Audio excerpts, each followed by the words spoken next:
For Declare Your Independence with Ernest Hancock.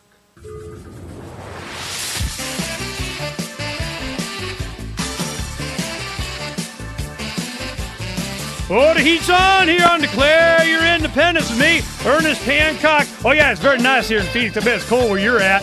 Oh, but here it's very nice, and the Freedom Summit's coming up this weekend. Tomorrow night starts the Freedom Summit, freedom.com. If you guys are here in Arizona, you need to be going because lots of good stuff to know.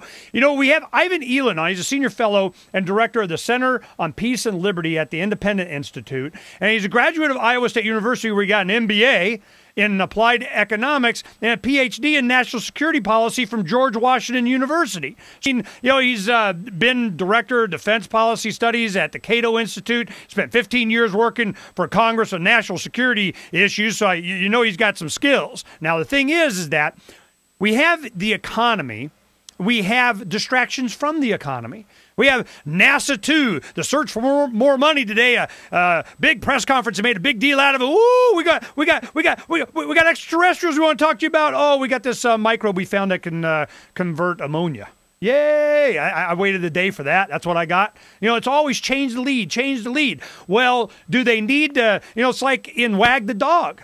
You know, no, you'd have to start a war. Well, here we go. North and South Korea doing it. I'm just, seriously? Well, if that's what they need to do, then that's what they'll do. Well, Ivan Elin has an article, U.S. policy towards the Koreas is unrealistic. Well, go ahead and explain what you're talking about in your column there, Ivan. Well, we hang on every threat from North Korea, and North Korea is, a weird, volatile country. And it does have a few nuclear weapons, so the United States has to keep an eye on it. But the problem is we're wed to a South Korean regime that's right next to North Korea, and we defended South Korea back in the Korean War when many in the Joint Chiefs of Staff were writing it off as a non-strategic entity. And of course, we pretty much invited North Korea to invade and then got worried about it when we did. We should have either not invited them to intervene, or we should have, taken measures to deter them from doing that. But in 1950, of course, the South Koreans were very poor, and the North Korea had the support of the Chinese communists and the Soviet communists.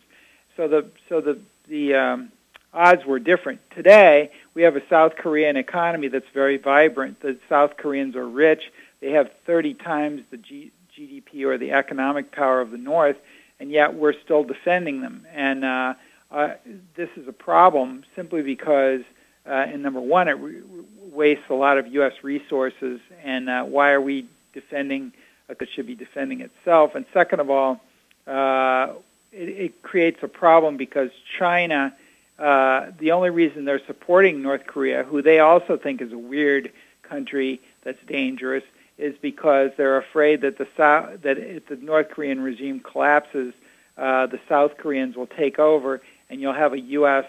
Alliance with South Korea on its border of China. So if the United States decoupled itself from South Korea, the Chinese would much rather have relations with a united Korea, which was run by the South Koreans, than they would this North Korean volatile regime. So I think if the United States actually decoupled from South Korea over a period of, say, 5 years, we say, well, in 5 years we're going to abrogate this alliance, so you better start increasing your defense spending. Then China would also be less threatened as well, and they would probably cease their support of North Korea. But even if they didn't, of course, South Korea is firmly able to defend itself with its vastly superior economy to the north. So I don't think there's really much downside. Jimmy Carter tried to pull U.S. troops out of Korea, but he was by Congress, and nobody has ever tried that again.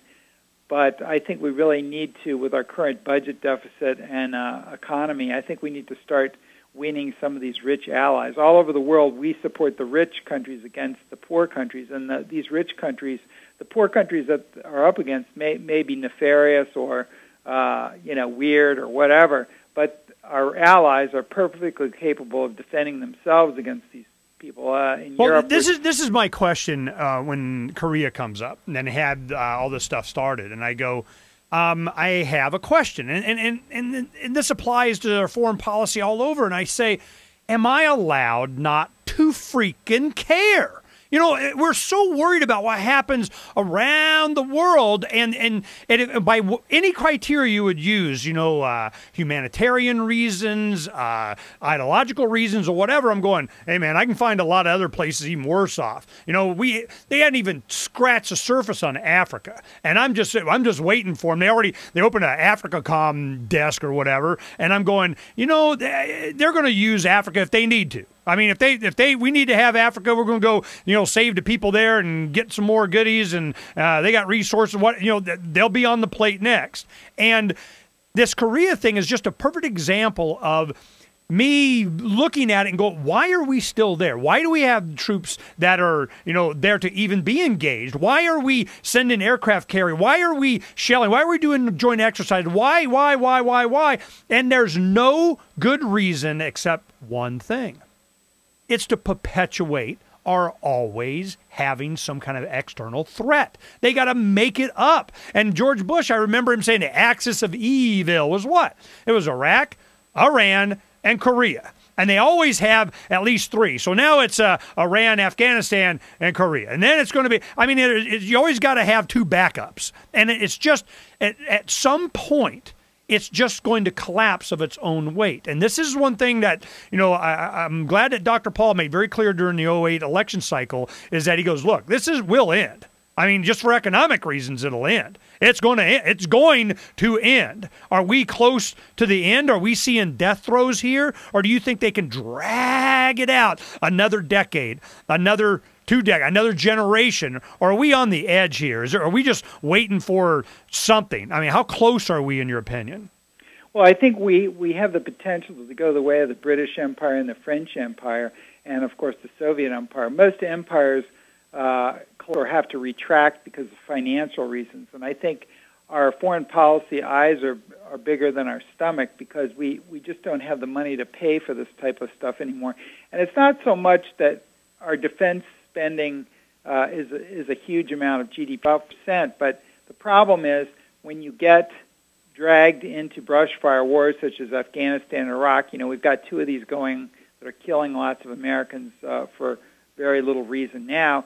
And if we had one in Korea, it would be the same. And of course, the costs mount up over a 10-year period when you're in these quagmires. And so I think this can add to the entitlement problem that we have and other budget problems. And I think certainly we ought to be looking at why we're in some of these places as a way to reduce spending. The other thing I would observe is that I think the Tea Party has it right on with the spending, but one of the things that the Tea Party has been mushy on is foreign policy. And I think that they really need to heed Madison saying that... that's a good point to leave off right there. When we come back, the Tea Party and their whole thing about, we got to enforce sanctions in Iran. That was their thing. The promise with America. We'll talk about that when we come back in just a little bit.